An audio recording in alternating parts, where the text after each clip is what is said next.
বাইরে এত বৃষ্টি পড়ছে আর মনটা ভীষণ ফেনা ভাত খাওয়ার জন্য আকুপাকু করছে। তো যেমন চিন্তা তেমনই কাজ। ঘরে কিছুটা সবজি ছিল, গাজর আর ক্যাপসিকাম। তাই গাজর আর ক্যাপসিকাম আর তার সাথে নিয়ে নিচ্ছি একটু আলু। এই সমস্ত সবজিগুলোকে ডুমো ডুমো করে প্রথমে কেটে নিচ্ছি, তারপর ভালোভাবে সবজিগুলোকে জলে ধুয়ে নেব। আজ আমি শুধু গাজর, ক্যাপসিকাম আর আলু দিয়ে করছি। আপনারা চাইলে এর মধ্যে কড়াইশুঁটি, পটল এগুলো আপনারা অ্যাড করতে পারেন।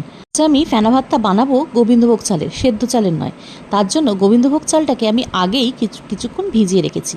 কিছুক্ষণ ভিজিয়ে রাখলে কি হয়, চালের মধ্যে যে একটা ধুলো ধুলো ভাব থাকে সেটা কিন্তু অনেকটাই বেরিয়ে চলে আসে। ব্যাস, আমার সবজিগুলো কাটা কমপ্লিট হয়ে গেছে। এবার এগুলোটাকে ভালোভাবে আমি ধুয়ে নিচ্ছি। যেহেতু ফেনা ভাতটা গোবিন্দভোগ চালের করছি, তাই আজকে অ্যালুমিনিয়ামের বাটিতে করব, না হলে স্টিলের বাটিতে করলে কিন্তু গোবিন্দভোগ চাল যেহেতু আঠালো, তাই নিচে জল লেগে যেতে পারে। নুন দিয়ে দিয়েছি। সবজিগুলো যখন বেশ ভালোভাবে প্রায় 80% সেদ্ধ হয়ে আসবে, তখন আমি এই গোবিন্দভোগ চালটাকে যে ধুয়ে নিলাম ভালোভাবে সেটাকে দিয়ে দেবো। যেহেতু গোবিন্দভোগ চালটা সেদ্ধ হতে বেশিক্ষণ সময় লাগে না, তাই সবজিগুলোকে আগেই কিছুটা সেদ্ধ করে নিতে হবে।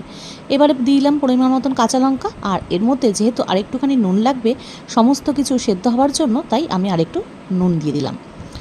এই ভাতে কিন্তু পাতে নুন দেওয়ার থেকে কিন্তু আপনারা একদম রান্নাটার করার সময়তে যদি সেই পাত্রেই যদি নুন দিয়ে দেন, তাহলে কিন্তু জিনিসটা খেতে আরও ভীষণ ভালো লাগবে। সাথে নিলাম গাওয়া ঘি আর 2টো ডিম সেদ্ধ।